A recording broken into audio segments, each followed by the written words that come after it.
Chromatography, liquid chromatography, plane chromatography, paper chromatography, thin layer chromatography, adsorption chromatography, partition chromatography, इन सब को पढ़ने के बाद आज हम पढ़ेंगे what is gas chromatography. That is very very important. इसके बाद हम ये भी देखेंगे what is gas mass spectrometry, GCMS जिसको कहते हैं, वो क्या होती है। तो let's start it without wasting time. इसमें मोबाइल फेज होगा गैस, ठीक है। और गैस क्या होगी, गैस को कैरियर गैस होती है, ओके। और गैस सॉलिड क्रोमेटोग्राफी भी होती है, गैस लिक्विड क्रोमेटोग्राफी भी होती है, ठीक है। गैस सॉलिड क्रोमेटोग्राफी क्या होगी, जिसमें स्टेशनरी फेज जो है वो सॉलिड एब्जॉर्बेंट होगा। और गैस लिक्विड क्रोमेटोग्राफी क्या होगी, जिसमें स्टेशनरी फेज लिक्विड होगा। और मैंने पहले भी बताया था, जहाँ पे भी स्टेशनरी फेज लिक्विड होगा वो ज़रूर जो है वो सॉलिड स्पॉट के ऊपर कोट किया हुआ होगा। तो ये stationary phase is a liquid coated on solid spot, for example silica gel in gas liquid chromatography. और गैस लिक्विड क्रोमेटोग्राफी जो है वो मोस्टली यूज़ की जाती है as compare to gas solid chromatography. और इसमें जो सेपरेशन होती है ना गैस लिक्विड क्रोमेटोग्राफी में, वो होती है base upon this relative solubilities of the components in stationary phase and relative absorption on stationary phase. यानी कि वो सॉलिबिलिटीज़ पे, कंपोनेंट्स की सॉलिबिलिटी पे और उनकी एब्जॉर्प्शन पे डिपेंड करती है सेपरेशन। जो मेन क्रोमेटोग्राफी का जो रूल है वो तो सेम ही रहेगा, बस मोबाइल फेज और स्टेशनरी फेजेस चेंज होते रहते हैं सारी क्रोमेटोग्राफी में। तो इन gas chromatography separation of organic compound is done, separation of complex compound is done. तो अगर आपसे MCQs में ये पूछा जाए कि कम्प्लेक्स कंपाउंड्स की सेपरेशन के लिए हम कौन सी क्रोमेटोग्राफी तकनीक यूज़ करते हैं, the answer is gas chromatography. इसमें गैस क्रोमेटोग्राफी में ना हम रिटेंशन वॉल्यूम यूज़ करेंगे, ठीक है। रिटेंशन टाइम आपको पता है, हमने पीछे यूज़ किया जितनी भी लिक्विड क्रोमेटोग्राफी की टाइप्स थी उनमें। लेकिन गैस क्रोमेटोग्राफी के अंदर जो है वो रिटेंशन वॉल्यूम का वर्ड यूज़ किया जाएगा, because it is independent of flow rate, क्योंकि रिटेंशन वॉल्यूम फ्लो रेट से इंडिपेंडेंट होता है और जो रिटेंशन टाइम होता है वो इन्वर्सली प्रोपोर्शनल होता है फ्लो रेट के। तो ये बात आपने यहाँ पे याद रखनी है। तो इसकी वर्किंग देख लेते हैं गैस क्रोमेटोग्राफी कि ये किस तरह का होता है। तो ये एक डायग्राम से इसको समझने की कोशिश करें कि इसमें जो मेन कंपोनेंट होते हैं उनमें सबसे पहले तो गैस सिलेंडर होता है, जिसमें कैरियर गैस होती है। और कैरियर गैस आपको पता है मोबाइल फेज़ है हमारा GC में। कैरियर गैस के बाद यहाँ पे सिलेंडर के साथ एक पंप लगा हुआ होता है, जो क्या करता है, इस गैस के ना प्रेशर को रेगुलेट करता है, प्रेशर को कंट्रोल करता है। इसके बाद एक इंजेक्टर है जिसमें हमने सिरिंज लगी हुई है, ठीक है। ये सेप्टम है, ये सिरिंज है, इसके ज़रिए से ये हम यहाँ पे इंजेक्ट करते हैं अपना सैंपल। फिर यहाँ पे एक कॉलम में ये एंटर हो जाता है। देन डिटेक्टर एम्पलीफायर से जुड़ा होता है, एम्पलीफायर रिकॉर्डर से, ठीक है, जो रिकॉर्ड कर देता है हमें यहाँ पे बता देता है। तो इस डिटेक्टर के साथ जो है वो फ्लो मीटर भी जुड़ा हुआ होता है। तो ये एक मेन कंपोनेंट्स गैस क्रोमेटोग्राफी के होते हैं। अब हम देखते हैं बारी बारी कि इन सब के फंक्शन जो हैं वो क्या हैं। तो जल्दी से इसको देख लेते हैं। सबसे पहले हमने बात की, हमारे पास गैस सिलेंडर होता है जिसके अंदर कैरियर गैस होती है। कैरियर गैस जो है ना वो इसमें हीलियम गैस यूज़ की जाती है। ये पिछली दफ़ा NTS के टेस्ट में जो आया था कि what is the carrier gas that are used commonly in mostly used in GC, then the answer is helium gas, okay. और हीलियम के अलावा नाइट्रोजन और आर्गोन भी जो है वो कॉमनली यूज़ की जाती हैं। होती ये तीनों हैं, लेकिन अगर ऑप्शन में जस्ट जो है वो हीलियम हो इनके अलावा, तो आपने हीलियम को ही टिक करना है, क्योंकि मोस्टली हम हीलियम गैस ही यूज़ करते हैं। नेक्स्ट देखें, नेक्स्ट हम कहते हैं इंजेक्टर। इंजेक्टर के बारे में पढ़ते हैं। इंजेक्टर क्या होता है जी, टू वेपराइज द सैंपल हम इंजेक्टर यूज़ करते हैं ताकि हमारा सैंपल जो हमने इंट्रोड्यूस किया है उसको हम वेपराइज कर लें। भाई वेपराइज क्यों करना है, क्योंकि हम GC की बात कर रहे हैं और GC तो गैस क्रोमेटोग्राफी है, तो गैस है तो गैस तो वेपर्स की फॉर्म में ही होती है ना, तो उसको वेपराइज करने के लिए हम इंजेक्टर को यूज़ करते हैं। Samples are mostly in liquid form, ठीक है। तो उनको हीट किया जाता है सैंपल को, जो लिक्विड फॉर्म में होते हैं, तो वहाँ पे वो वेपराइज हो जाते हैं। तो सिरिंज यहाँ पे जो यूज़ की जाती है वो 10 माइक्रोलीटर की होती है। जो टेम्परेचर जो होता यूज़ किया जाता है वो हमेशा याद रखना है आपने, जो बॉइलिंग पॉइंट होगा हमारे कंपोनेंट का, मैक्सिमम बॉइलिंग पॉइंट, उससे टेम्परेचर हमेशा 25 डिग्री सेल्सियस ज़्यादा रखा जाता है गैस क्रोमेटोग्राफी के अंदर, ठीक है, ताकि वो कंडेंस ना हो जाए हमारा सैंपल। हमें तो गैसियस यूज़ करना है ना फॉर्म में, तो कंडेंस होने से बचाने के लिए सिरिंज इसमें 10 माइक्रोलीटर की यूज़ की जाती है। अच्छा, ये तो उन सैंपल्स के लिए था जो लिक्विड फॉर्म में थे। अब कुछ सैंपल जो हैं वो सॉलिड फॉर्म में भी होते हैं, तो उनके लिए क्या तरीका है? तो उसके लिए दो तरीके होते हैं कि उसको हम क्या करते हैं, केमिकल रिएक्शंस करवा लेते हैं और वो उसको गैसियस में कन्वर्ट कर लेते हैं। ओके। और जो दूसरा तरीका होता है ना हमारे पास, फॉर एग्जांपल जो फैटी एसिड्स हैं, ठीक है, उनको केमिकल रिएक्शन के ज़रिए वोलेटाइल मिथाइल एस्टर के अंदर तब्दील कर लिया जाता है, ठीक है। उसके बाद दूसरा तरीका इसका ये है कि दैट आर हीटेड, अगर हमारे पास सॉलिड सैंपल है तो इसको आप हीट कर लें 1000 डिग्री सेल्सियस पे। इस प्रोसेस को हम पायरोलाइसिस कहते हैं। आपको पता है पायरोलाइसिस का मतलब होता है हीट करके उनको तोड़ देना, ठीक है। तो कंपोनेंट में टूट के तो वो गैसियस साइन में कन्वर्ट हो जाते हैं हीट से। तो पायरोलाइसिस इस जो फिनोमेना, अगर तो हम इसको पायरोलाइसिस यूज़ करते हैं ना, इस फिनोमेना को बोलते हैं पायरोलाइसिस गैस क्रोमेटोग्राफी, या फिर इसको क्रोमेटोपायरोग्राफी भी कहा जाता है। That are very important, I repeat it, that if we use the solid sample we heat it 200,000 degree Celsius. This is known as pyrolysis, and this technique is known as pyrolysis gas chromatography or chromatopyrography. अच्छा, ये किसके लिए use की जाती है chromatopyrography? This is use for the qualitative analysis of polymers and high molecular weight compounds. Okay, organic compounds होते हैं ये। नेक्स्ट बात करते हैं कॉलम्स की, कि कॉलम इंजेक्टर के बाद ज़ाहिर कॉलम में एंटर होना है हमारे सैंपल ने, तो कॉलम किस तरह के यूज़ होते हैं? गैस क्रोमेटोग्राफी के अंदर दो तरह के कॉलम यूज़ किए जाते हैं। First is packed column and other is open tubular column. तो सबसे पहले देखते हैं पैक्ड कॉलम्स कैसे होते हैं। पैक्ड कॉलम की जो लेंथ होती है ना, that is in the range from 1 to 4 centimetre. Okay. और ये क्वाइल्ड होते हैं यूजुअली। इनका डायामीटर होता है 2 to 10 मिलीमीटर। और स्टेशनरी फेस जो है वो पैक होता है कॉलम के अंदर, क्योंकि पैक्ड है ना, तो स्टेशनरी फेस जो है वो पैक्ड होगा। और देन कॉमन सॉलिड स्पॉट होती है, ठीक है। और जैसे हमारे पास डाई एटमिशियस, जो डाई एटमिशियस होते हैं यूनिसेलुलर एलजी, ठीक है। तो इनका सिलिका हाइड्रेटेड सिलिका ग्रुप्स इनके ऊपर जो है वो लगे होते हैं। इनकी सॉलिड स्पोर्ट यूज़ की जाती है पैक्ड कॉलम के अंदर। This is again very very important MCQs, ठीक है, कि इनकी सॉलिड स्पोर्ट जो है वो कौन सी हम यूज़ करेंगे। इसके बाद देखते हैं जी, कॉलम के बाद हमारे पास ओपन पैक्ड कॉलम को हमने पढ़ा। ओपन ट्यूबुलर कॉलम जो हैं, ठीक है, ओपन ट्यूबुलर कॉलम्स कौन से होंगे? इनकी लेंथ होती है 10 to 100 सेंटीमीटर, और इनका जो डायामीटर होता है ना वो 0.2 to 0.5 मिलीमीटर तक होता है। ये ग्लास या फ्यूज सिलिका के बने हुए होते हैं। अगर 1 माइक्रोमीटर या फिर लेस की एक थिन लेयर जो है हमारे पास लिक्विड सैंपल की, उसको हम कोट कर लेते हैं on the inner side of column, ठीक है। तो टेम्परेचर जो है वो इसमें कितना रखा जाता है, 10 degree Celsius above the boiling point of the highest boiling point of component. तो हाईएस्ट बॉइलिंग पॉइंट जो कंपोनेंट का होता है उससे 10 degree Celsius above boiling point ये टेम्परेचर रखा जाता है। और ये गिव बेस्ट रेजोल्यूशन। तो ये अगेन वेरी इंपॉर्टेंट एमसीक्यूज, अगर आपसे कोई पूछ ले कि what is the which columns are best for GC, तो आप पैक्ड कॉलम या ओपन ट्यूबुलर, तो ओपन ट्यूबुलर कॉलम जो है वो बेस्ट होते हैं in GC.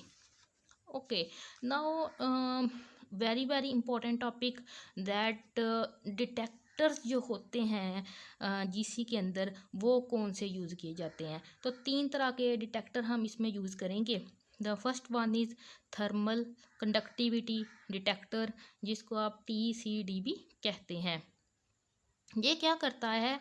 It measures the rate of heat transfer away from an electrically heated wire caused by the fluid from column. तो जो हमारे पास फ्लूइड जो है वो क्या करेगा, जो हीट उससे होगी हमारे पास निकलेगी, हीट ऑफ रेट ट्रांसफ़र जो है वो इसको मेजर कर लेगा, क्योंकि ये थर्मल कंडक्टिविटी डिटेक्टर है। ठीक है, तो ये थर्मल से ही रिलेटेड होगा, हीट से रिलेटेड होगा। यूनिवर्सल ये डिटेक्टर है। ठीक है, अगर आपसे वेरी इंपॉर्टेंट एमसीक्यू पूछ ले कि यूनिवर्सल डिटेक्टर कौन सा है, तो आपने कहना है कि ये TCD है। ये नॉन डिस्ट्रक्टिव होता है। मोस्ट कॉमनली जो है जीसी के अंदर वो यही यूज़ होता है, thermal connectivity detector. This is very important MCQ. Second one is flame ionisation detector. भाई फ्लेम आयोनाइजेशन डिटेक्टर जो है वो कौन सा होता है, इसको FID भी कहते हैं। इसमें ना फ्लेम आयोनाइजेशन डिटेक्टर में हम अल्यूएट जो हमारा होगा ना, उसको हमने मिक्स कर लेना है हाइड्रोजन के साथ और ऑक्सीजन के साथ। हाइड्रोजन जहाँ पे फ्यूल के तौर पर एक्ट कर रही होती है, और ऑक्सीजन जो है वो ऑक्सीडेंट के तौर पे होती है। तो ये जो एक मिक्सचर सा बन जाता है ना, ये कंबस्टिबल मिक्सचर होता है हमारा, और जब इसको आप जलाते हैं, ठीक है, तो ये गैसियस आइंस के अंदर कन्वर्ट हो जाता है। गैसियस जो है वो आइंस कौन से होंगे, आइंस तो आपको पता है कैटाइन और एनाइंस होते हैं, लेकिन यहाँ पे हमें कौन से चाहिए, गैसियस कैटाइंस की फॉर्म में ये कन्वर्ट होते हैं। अब ये जो गैसियस कैटाइंस हैं ये these are attracted by negative electrode. जाहिर है कैटाइंस है तो नेगेटिव इलेक्ट्रोड की तरफ ही जाएंगे, और जहाँ पे क्या करेंगे, जब उसके साथ जाकर यहाँ पे टकराते हैं ना इलेक्ट्रोड के साथ, तो एक करंट प्रोड्यूस होता है। ठीक है, और जो करंट जो है वो डायरेक्टली प्रोपोर्शनल होगा जितने आइंस स्ट्राइकिंग द इलेक्ट्रोड। जितने ज़्यादा इलेक्ट्रोड से आइंस जाकर, कैटाइंस जो बात हो रही है, जाकर टकराएंगे, जितने स्ट्राइक करेंगे उतना ही ज़्यादा करंट जो है वो प्रोड्यूस होगा, जिसको फिर डिटेक्ट कर लिया जाएगा एम्पलीफाई करके। ठीक है, तो it was all about the flame ionisation detector that are use in GC। Okay, the next the third one is, चलें इसके बारे में और भी इंफॉर्मेशन है। जो नंबर ऑफ़ कैटाइंस हमारे पास प्रोड्यूस होते हैं ना, वो रिलेट करते हैं कार्बन एटम्स के साथ, यानी कि एक मॉलिक्यूल के अंदर कितने कार्बन एटम प्रेजेंट हैं। तो अगर एक मॉलिक्यूल के अंदर ज़्यादा कार्बन एटम्स हैं तो उसके नंबर ऑफ़ कैटाइंस भी ज़्यादा होंगे, तो ये डायरेक्टली प्रोपोर्शनल होते हैं नंबर ऑफ़ कार्बन एटम्स के। ये एक सेंसिटिव डिटेक्टर है। ये लिमिटेड टाइप ऑफ कंपोनेंट्स के लिए यूज़ किया जाता है। इट्स मीन ये यूनिवर्सल ना हुआ फिर FID। यूनिवर्सल कौन सा था, यूनिवर्सल था थर्मल कनेक्टिविटी डिटेक्टर। ये डिस्ट्रॉय कर देता है जी कंपोनेंट्स को। वो तो था हमारे पास नॉन डिस्ट्रक्टिव था, ये डिस्ट्रॉय कर देता है कंपोनेंट्स को। ठीक है, जब वो फ्लेम के अंदर एंटर हो रहे होते हैं। तो ये बातें आपने याद रखनी है इन फ्लेम्स के बारे में, डिटेक्टर्स के बारे में। The third one is flame photometric detector. FPDB से कहते हैं। फोटोमेट्रिक ये डिटेक्टर है, इसमें हम हाइड्रोजन एयर फ्लेम यूज़ करेंगे। Okay, it is radiation emitted by the sample in flame that is measured by the photo multiplier tube। ठीक है, हम फोटो मल्टीप्लाई ट्यूब लेंगे। ठीक है, तो जो रेडिएशन सैंपल हमारा जो है फ्लेम के अंदर अमिट करेगा उसको हम मेजर कर लेंगे सिंपली फ्लेम फोटोमेट्रिक डिटेक्टर से। ये यूज़ किया जाता है for the halogens, sulphur and phosphorus compounds के लिए। Again very important, which detector of GC is used for sulphur detection. तो कौन सा हम बोलेंगे, सल्फर के डिटेक्शन के लिए कौन सा होगा, FPD फोटोमेट्रिक जो है वो फ्लेम फोटोमेट्रिक डिटेक्टर। और इन्वायरमेंटल एनालिसिस में भी हम इसको यूज़ करते हैं। देन है एक और तरह का हमारे पास डिटेक्टर भी होता है जिसको हम कहते हैं GC-FTIR। जन के GC को FTIR के साथ जोड़ लेते हैं, तो FTIR के साथ इसको यूज़ करने का हमें ये होता है कि 120 से लेके 150 नैनोमीटर तक, जो कि आपको पता है वैक्यूम UV रीजन की एक ये रेंज होती है। इसमें भी all organic compound absorb in this range, क्योंकि जितने भी ऑर्गेनिक कंपाउंड ऑब्जॉर्ब हो रहे होते हैं इस रेंज के अंदर, तो इसलिए जो इस रेंज के अंदर ऑब्जॉर्ब हो रहे होते हैं उसको हम GC-FTIR से स्टडी कर सकते हैं। और भी हम GC के साथ जो है वो एक और बड़ा इम्पॉर्टेंट जो है वो लगाते हैं detector, that is mass spectrometry. तो इसको हम कहते हैं फिर इस तकनीक को GC-MS। जिस तरह हमने लिक्विड क्रोमेटोग्राफी के साथ पढ़ा इसको, इसी तरह जो है ये GC-MS के तौर पर भी ये इसको यूज़ कर सकते हैं। तो भाई GCMS इज़ वेरी इंपॉर्टेंट, इसको पढ़ते हैं। आपका GCMS क्या होता है? It is known as stands for gas chromatography mass spectrometry. इसकी एक्सेप्शनल एक पोटेंशियल होती है GCMS की in separating the natural and synthetic organic mixtures. ठीक है, इनको सेपरेट करता है। जो GC है वो सेपरेट करेगा, जो MS है वो एनालिसिस करेगा। ओके, तो MS जो मैस स्पेक्ट्रोमीट्री है वो हमें क्या देता है? That gives the structural information of organic compound. इसकी हाई सेंसिटिविटी होती है, फास्ट स्कैनिंग करता है। ठीक है, और GCMS आपस में दोनों ना ये बहुत कंपैटिबल हैं। ठीक है, एक पावरफुल टूल है। अगर दोनों को एक मिला दिया जाए तो एक सेपरेशन करता जाता है, दूसरा एनालिसिस करता जाता है, तो that is very powerful tool. ये हम कहते हैं GCMS कंपैटिबल है बहुत ज़्यादा। ठीक है, एक्सेप्ट कंपैटिबल तो हैं, सिवाय किसके? कोई तो मसला होगा ना इनमें कोई। ठीक है, अब क्या मसला बनता है जी? ये देखें, जो GC है ना, ठीक है, उसमें जो कॉलम आउटलेट होती है वो एटमॉस्फेरिक प्रेशर के ऊपर रखा जाता है। और जो MS है उसमें क्योंकि आपको पता है इलेक्ट्रॉन इम्पैक्ट जो है उसका आयोनाइजेशन यूज़ की जाती है। इलेक्ट्रॉन इम्पैक्ट का एक हम यूज़ करते हैं कंसेप्ट MS आयोनाइजेशन चैम्बर में। तो वहाँ पे जो प्रेशर होता है वो 10⁻⁵ टॉर रखा जाता है। तो इसमें जो है वो प्रेशर और है एटमॉस्फेरिक है, इसमें जो है वो 10⁻⁵ टॉर है। ये भी बड़ा MCQ इम्पॉर्टेंट है, कितना प्रेशर होगा इसमें MS में आयोनाइजेशन चैम्बर में, तो 10⁻⁵ टॉर। तो ये भी अब मसला आ गया, इसके लिए क्या करना पड़ेगा? If all carrier gas allowed to enter in mass ionisation तो प्रेशर इंक्रीजेज। अब जब सारे का सारा कैरियर गैस मोबाइल फिर हम MS आयोनाइजेशन चैम्बर में एंटर करेंगे तो प्रेशर इंक्रीज हो जाता है। सो प्रेशर जो कैरियर गैस का है उसको हमें कम करना पड़ेगा। लेकिन जब हम उसको कम करते हैं तो हमारा जो गैस का वॉल्यूम है जो मोबाइल फेस ने एंटर होना है वो कम हो जाता है। ठीक है, तो इसके लिए क्या कि दोनों मसले हमारे हल हो जाएं, प्रेशर भी कम हो जाए, ठीक है, और सैंपल भी ज़्यादा हो। तो उसके लिए हम इंटरफेस यूज़ करते हैं। ओके, और इंटरफेस आप कौन सा यूज़ करेंगे वो देख लें। इंटरफेस होता है all glass single jet separator. कौन सा? All glass single jet separator. ये यहाँ पे देखें, ये भी है, इसमें जेट से ज़्यादा नूज़ल होती है एक, वहाँ से ये क्या करेगा, नूज़ल क्या करती है, पुश करती है सैंपल को। ठीक है, कि वो कॉलम के अंदर जो है वो एंटर हो जाए MS के आयोनाइजेशन चैम्बर के अंदर। तो यहाँ से एक डायग्राम देखें, ये बनी हुई है। ये जो आपको बड़े बड़े से डॉट्स नज़र आ रहे हैं ना, ये सैंपल के मॉलिक्यूल्स हैं जो हमें चाहिए। सैंपल ज़ाहिर है हमने तो इसकी सेपरेशन करनी है ना। और ये छोटे छोटे आपको नज़र आ रहे हैं, ये क्या है? ये कैरियर गैस है। ठीक है, अब हम चाहते हैं कि यहाँ से हमारे पास सैंपल के मॉलिक्यूल्स आ रहे हैं और कैरियर गैस भी बहुत ज़्यादा आ रही है GC कॉलम से। ठीक है, फ्रॉम GC कॉलम से आ रही है, इसको हमने MS के आयोनाइजेशन चैम्बर के अंदर एंटर करना है। हम चाहते हैं कि कैरियर गैस यहाँ पे इसके प्रेशर ना आए, ये कम एंटर हो, और ये जो बड़े बड़े से हमारे पास सैंपल मॉलिक्यूल्स हैं यहाँ पे ज़्यादा एंटर हो जाएं। इसके लिए हम क्या करते हैं कि हम ये एक नोज़ल टाइप जो है वो ये सेपरेटर यूज़ करते हैं। ये क्या करता है कि ये नोज़ल्स के प्रेशर से हमारे जो सैंपल गैस सैंपल मॉलिक्यूल्स होते हैं वो ही जस्ट इस MS के चैम्बर में यहाँ से एंटर होते हैं। जो कैरियर गैस है ना वो यहाँ से पंप के ज़रिए से बाहर निकाल ली जाती है। ओके, और इसका जो टेम्परेचर होता है वो हमारे पास 250 डिग्री सेल्सियस रखा जाता है in order to prevent condensation, ताकि वो वेपर फॉर्म में ही हमारी रहे, कंडेंसेशन ना हो। तो टेम्परेचर भी इसको कुछ हम दे लेते हैं 250 तक का। ठीक है, तो GCMS जो है ये स्ट्रक्चर इसकी एप्लीकेशंस हैं, ये भी याद रखना है, data very important applications of GCMS। It is use for structure elucidation, it is use for testing athletes steroids. जो एथलीट्स हमारे स्टीरॉयड्स लेते हैं वो उसको टेस्ट करने के लिए, उनकी ड्रग्स को टेस्ट करने के लिए, ये उनकी स्टिमुलेंट्स वो लेते हैं उसको टेस्ट करने के लिए यूज़ की जाती है। इसके अलावा पेस्टिसाइड्स, प्लूटेंट्स, इनको चेक करने के लिए भी ये GCMS यूज़ की जाती है फॉर।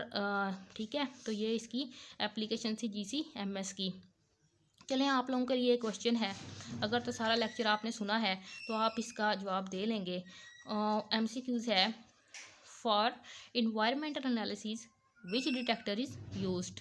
इन्वायरमेंटल एनालिसिस आपने करनी है, ठीक है, कंपोनेंट्स की, तो आप कौन सा डिटेक्टर यूज़ करेंगे? TCD, FID, FPD।